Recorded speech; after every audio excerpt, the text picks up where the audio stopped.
Fundamentalists and conservatives occasionally assert that the US is a Christian nation. There are a couple of things they tend to mean when they say this. Either they mean that the United States is Christian in some official capacity, or they mean that the majority of Americans are Christian. In the former case, they are demonstrably wrong. In the latter case, so what? If all they mean when they say that America is a Christian country is that Christians are a majority, what significance does that have? They mention this fact as though American law therefore ought to favor Christians, or give Christians special privileges, or laws should somehow reflect the rules of Christianity even if they serve no secular purpose. None of these follow logically. So what if a majority of Americans are Christian? Therefore non-Christians shouldn't be allowed in? Is that what you're getting at? Gay marriage therefore shouldn't be legal? Public schools should be allowed to teach creationism? What policies should the United States therefore adopt or abandon? Glenn Beck's favorite historian is David Barton. When he says that America is a Christian nation, he thinks this actually means that Christianity ought to have some special significance in American law and policy. He seems to hate the idea of separation of church and state, and believes that religious majorities should be allowed to enforce religious laws in their communities and that the Constitution allows this. So much so that he even told Jon Stewart that in majority Muslim communities they should be allowed to enforce Sharia law. In his book The Jefferson Lies, he rebuts the supposed lies told about Thomas Jefferson by secularists by telling several lies of his own. The Christian publisher that sold this book stopped printing it because even they eventually found out what horseshit it was. Several Christian historians have also said that this book is essentially garbage.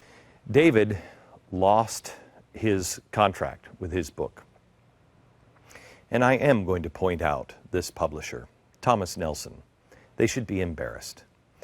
If this book that David wrote is littered with so many errors, how did you not find them? Well, they did eventually find them after they were pointed out by several scholars. If you're asking why they didn't find them before the book was torn to shreds by every scholar who looked at this inept piece of shit, well, I suspect that had a lot to do with the fact that it was a Christian publishing company that loves Jesus more than they love facts. I found an article by Thomas Kidd that says one of the fellows of the Discovery Institute, a Christian organization best known for pushing intelligent design, asked some conservative Christian historians to evaluate Barton's work. Glenn Moots of Northwood University wrote that Barton in The Jefferson Lies is so eager to portray Jefferson as sympathetic to Christianity that he misses or omits obvious signs that Jefferson stood outside orthodox creedal confessional Christianity. A second professor, Glenn Sunshine of Central Connecticut State University, said that Barton's characterization of Jefferson's religious views is unsupportable. A third, Greg Fraser of the Masters College, evaluated Barton's video America's Godly Heritage and found many of its factual claims dubious. Glenn Beck seems to think that there is some conspiratorial smear campaign against Barton. However, it seems like the people who most often call this asshole out on his nonsense are other Christians.